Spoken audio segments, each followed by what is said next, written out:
There are many great fully manual 50mm prime lenses out there, but what about the one that is fast enough with an aperture of f2, that is very sharp, already wide open, and it has a very smooth and almost an hint of a swirly bokeh. Yeah, and don't forget that it has also a great macro capability with a reproduction of 1:2. And wait, UPS. This lens is somehow pretty rare to find in the used market, not really because it wasn't popular when it was first released in 2009, but because it was, and it is still, pretty amazing.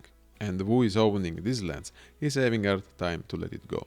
The only reason I can think about of why a photographer would do so, it's maybe related to the size and weight of the lens, because it is a bit bigger and heavier than a normal fast 50mm prime lens.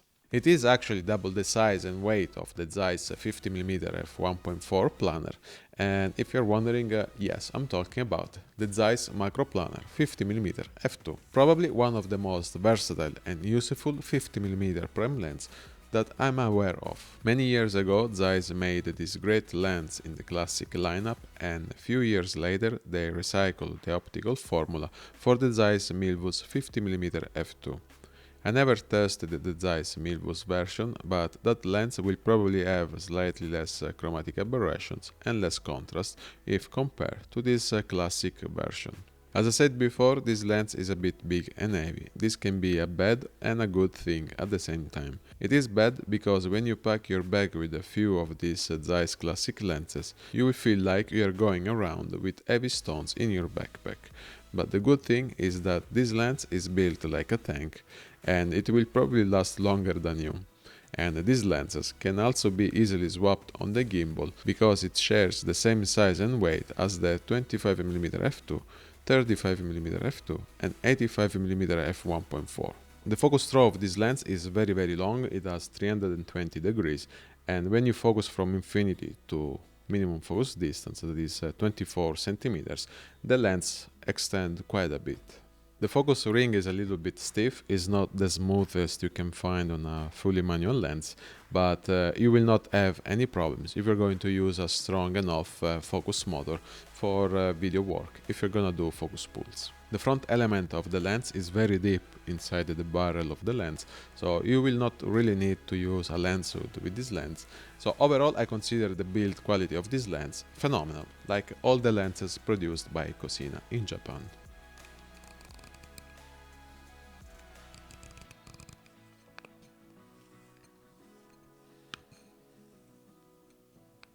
I love the sounds coming out from fully manual focus lenses.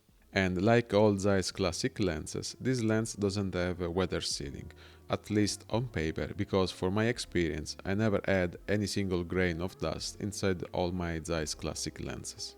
The images produced by this lens are simply stunning. I would say that this lens has a little edge over the fantastic Zeiss Planar 50mm f1.4.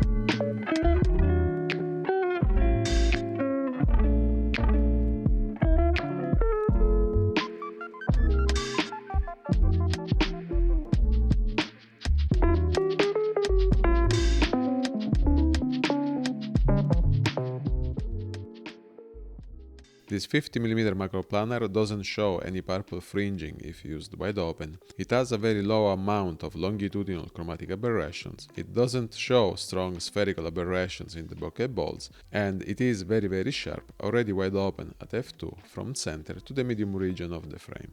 Consider also that this lens has a floating element that will provide the same image quality at all the different distances of the focus point. And don't forget that we have the versatility of a macro lens too, so this lens has a very long list of positive features that I love.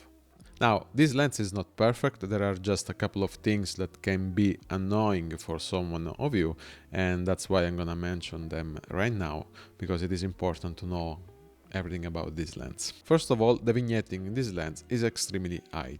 So this lens is sold as an f2 prime lens, but in reality, talking about the light transmission, this lens is more like a f2.8 lens, because the vignetting is extremely strong except a tiny spot in the center that is f2. I don't know why Zeiss marketed this lens as a f2 instead of f2.8. If you compare the macro against the f1.4 lens, if you set both lenses at f2.8, this 50mm f1.4 is going to be way brighter than this lens, because the vignetting is very strong on the Makro Planar.